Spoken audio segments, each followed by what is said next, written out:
Hey guys, Tania Lopez here from Art Zone. Now, I see everybody doing their New Year's resolution, which I guess is that time of year. And typically, I create my vision board, which I've done, but I never really quite make resolutions. I guess I set goals, but not necessarily a resolution. So I want to just go ahead and make mine this year because I thought it would be fun. I don't know. So anyways, I'll go ahead and share my 5 New Year's resolutions for my art business.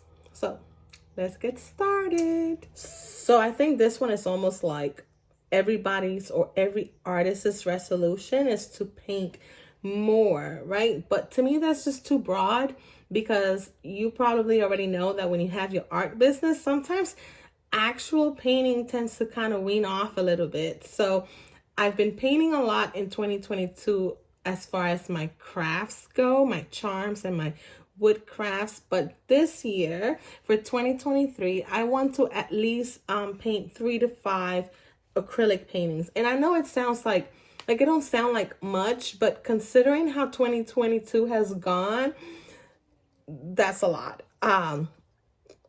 Most of my work this past year has been, like I said, my wooden crafts, which kind of took off and took up a lot of my time.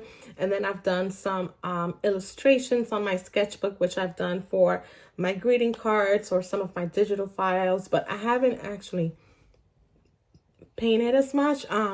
So that's one of my New Year's resolution, at least 3 to 5. So let's see. Fingers crossed.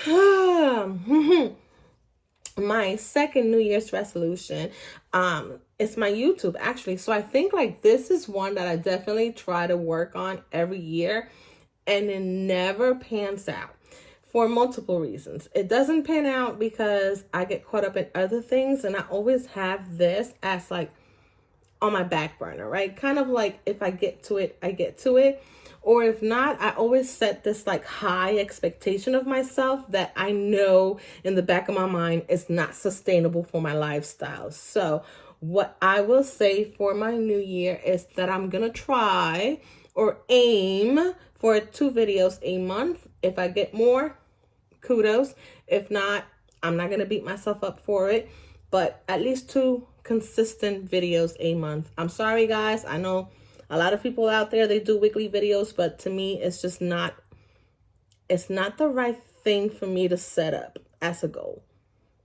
You know, that's just me.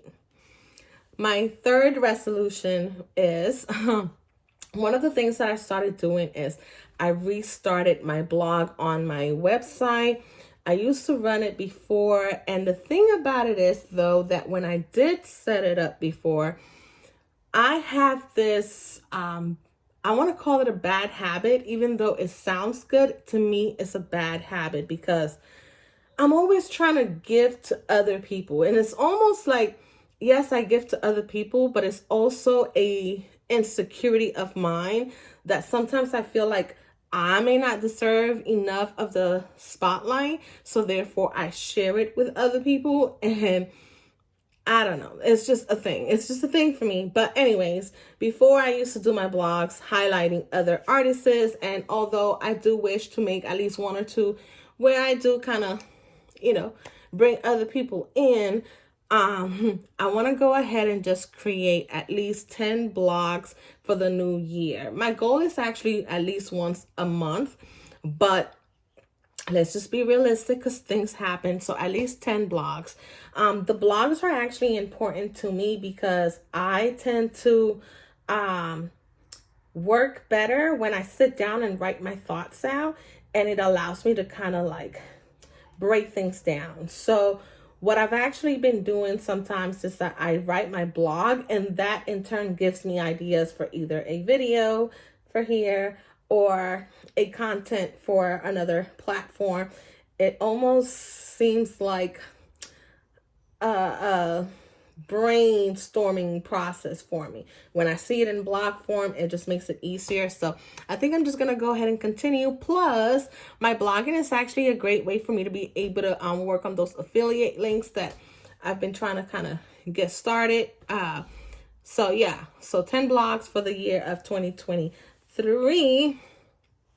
My fourth resolution is actually, and I think a lot of artists out there, or even more crafters, probably suffer from the same thing. And it's an over amount of supplies, right? So for my 2023, I want to go ahead and use up my current supplies. Now 2022, I actually did pretty good in using up a lot of it, but I need to get rid of a lot of things, especially things that I know that I can possibly sell that one time, but I don't necessarily feel like I want to sell it for an extended period of time. So my resolution for 2023 is to definitely go ahead and use up some of those supplies, sell them, get rid of them, make space in my life. So that's my fourth. And my last and final resolution, as far as this video goes anyways, is to create a more steadier income. And I think I can actually accomplish this if I set up my shop updates in a certain way. Right now, the way it goes is almost like, or at least 2022 was an oddball. 2022 is like certain items just kind of picked up and I rode that wave. So if you look at my finances, you see all these spikes of income streams. And when I look at the year itself, like, oh, first quarter, it's like, oh, you know, I made a couple hundreds, and then second quarter it's like thousands, and then it came down a little bit. It still stayed in the thousands, but it came down. Like, but you see all these spikes happening, and that's not sustainable if I want to create a certain kind of life. Like, I want to be able to have a steady monthly income so that I can live. So yes, so for 2023, that's one of my resolutions. It's not only to increase my financial income from my art business, but also have a steadier one, and see how that goes. I'm actually going to be looking forward to seeing this video next year when I try to see whether or not I've accomplished my resolution. So I think that should be fun. But anyways, that's my 2023 New Year's resolution as far as my art business goes. Guys, if you want to go ahead and be my friend in 2023 so we can kind of chug along together, make sure you subscribe and leave me your New Year's resolution in the comments.